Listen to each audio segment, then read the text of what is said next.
Comenzamos la andadura de este canal llamado Historia Oculta con un tema que no suele ocupar las primeras planas de la información mediática, pero que se lleva estudiando desde el siglo XIX. Son las sociedades secretas de África. Y como el mismo nombre nos indica, la mayoría de sus rituales y actividades permanecen en la sombra.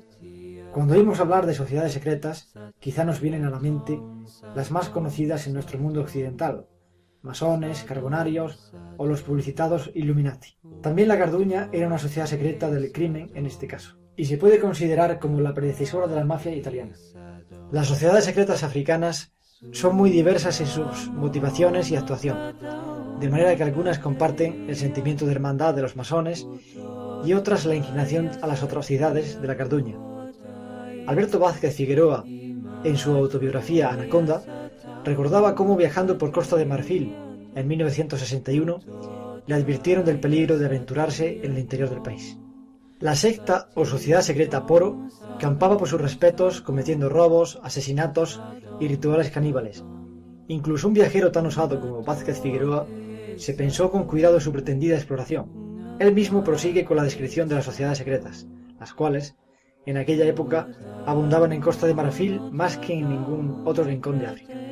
Así, algunas de esas agrupaciones son femeninas, como el Bundú y el Sondé. En la mayoría de los casos, esas sociedades son fraternidades que solo pretenden proteger a sus asociados de agresiones externas. Pero en algunos casos, como los Poro, se trata de asesinos cubiertos con máscaras horribles y pieles de leopardo que asaltaban las aldeas para robar, matar y violar a sus desprevenidas víctimas, y se marchaban con un individuo vivo para darse un festín al día siguiente. Sobre la naturaleza de esa asociación de malhechores, apuntaba el escritor canario dos versiones. Investigadores y antropólogos se referían al conocido ritual del canibalismo por el que las capacidades del difunto, belleza, inteligencia, éxito, pasarían a sus comensales. Por otro lado, en una segunda versión, la policía creía ver en aquellos Poros más bien una banda criminal que se escudaba en pretendidos rituales para asustar a sus víctimas y disfrutar de impunidad, porque un aldeano supersticioso podía denunciar perfectamente a un delincuente común, pero no se atrevería a elevar esa denuncia contra un Poro. El reportero y escritor Vázquez Figueroa desoyó los consejos y alquiló un coche para explorar el interior del país, pero por desgracia, o más bien por fortuna, no tuvo un encuentro con los temidos asesinos. El continente africano es tristemente conocido en las últimas décadas por las guerras extraordinariamente crueles acontecidas entre etnias y tribus diversas en un mismo país o involucrando a varios de ellos. Y en ese clima se mueven a sus anchas las peores sociedades secretas, que esconden muchos detalles ocultos, pero sus acciones destructoras son harto conocidas. Hernán Zin, otro canto rodado del periodismo, hablaba del tema en un artículo de su blog de la revista digital 20 Minutos. Allí se refería a los Mungiki, de etnia Kikuyu. Son una secta de Kenia que defiende una vuelta a los valores tradicionales, valores tan oscuros como la ablación del clítoris. Han cometido los crímenes más atroces para vengarse de los sufridos por sectas rivales como los Luos o los Kalenjin. Hasta 9 de esos grupos secretos se disputan el poder tan solo en ese país. Realmente el poder e influencia que acumulan, tan negativos, son una de las piezas a tener en cuenta para comprender el errático puzzle africano.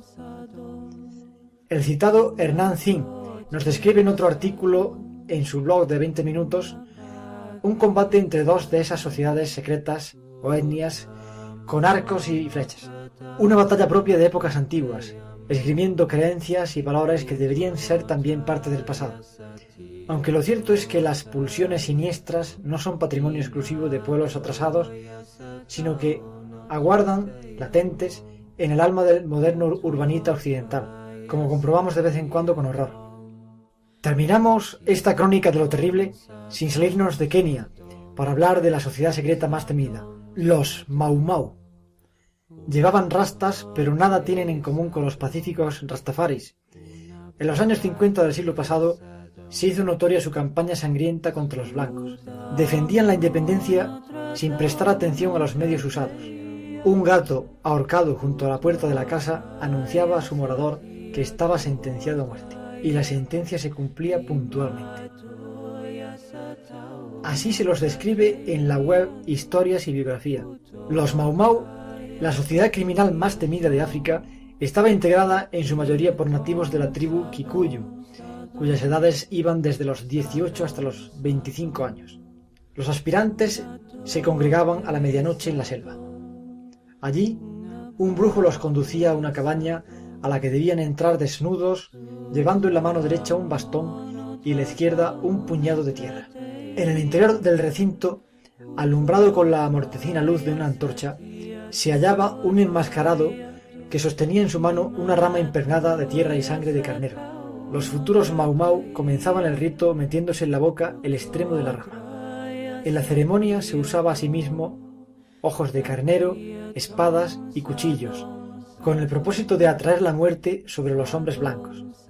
Durante el ritual, el hechicero arrancaba los ojos a un carnero vivo, luego abría el estómago del animal y vaciaba su contenido en un recipiente en el cual agregaba tierra, agua y polvos a los que se les atribuían poderes mágicos. Los ojos del carnero eran pinchados reiteradamente con 2 espinas y clavados en los extremos de un arco de hojas y ramas flexibles. Todos debían beber un trago de la asquerosa pócima y luego pasar inclinados por debajo del arco. Se adornaba a los aspirantes con anillos de hierba en la cabeza, en el cuello y en las muñecas. También debían beber 7 sorbos de sangre o morder 7 veces el carnero muerto y dar el mismo número de vueltas en torno del animal sacrificado. Seguidamente, el brujo entregaba a cada iniciado una piedra negra con 6 perforaciones y mientras el nuevo Mau Mau metía una pequeña rama en los agujeros de la piedra, repetía 7 veces las palabras del hechicero que recitaba el juramento de la secta. Si me ordenan cortar la cabeza de un blanco y me niego a hacerlo, el juramento me matará. Si revelo algún secreto del Mau Mau, este juramento me matará. Si yo veo a alguien robando a un blanco, no lo descubriré. Al contrario, le ayudaré a esconderse.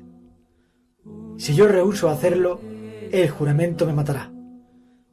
Si los compañeros acuerdan hacer una cosa, buena o mala, y yo me niego a obedecer, este juramento me matará.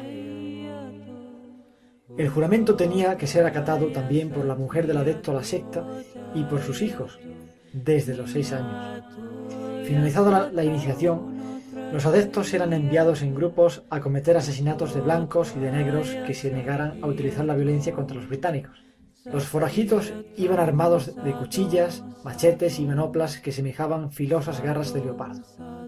Los Mau Mau llevaban un grillete en la muñeca del cual salían afiladas hojas metálicas como garras de leopardo, con las que mataban y desfiguraban a sus víctimas. Consumado el crimen, tomaban un bastón cuyo extremo estaba tallado en forma de pata de leopardo y dejaban impresa la huella, y como si de uno de esos animales se tratara, se internaba en algún rincón inaccesible de la selva. Los británicos trataron de combatir el azote de los Mau Mau, que amenazaba con paralizar el país, con todos los medios a su alcance. Crearon milicias de negros para ayudar al ejército, y esas milicias prestaban un juramento que trataba de contrarrestar el de la secta. Si bien esto no produjo sino el aumento de asesinatos de los sectarios. Sus víctimas eran blancos, pero también los negros que estuvieran de su lado o se mantuvieran neutrales. Resultó realmente difícil erradicar este grupo criminal, pues sus miembros se refugiaban, como se ha dicho, en lugares remotos y de complicado acceso, en la selva. Solamente un esfuerzo sostenido de las autoridades logró debilitar la secta hasta controlarla. Por desgracia, las raíces que dan vida a este tipo de sociedades son muy profundas, y lo mismo que los Mau Mau parecían proceder de los sanguinarios hombres leopardo del Congo, también aquellos tienen sus réplicas en otros grupos no menos temidos en la actualidad.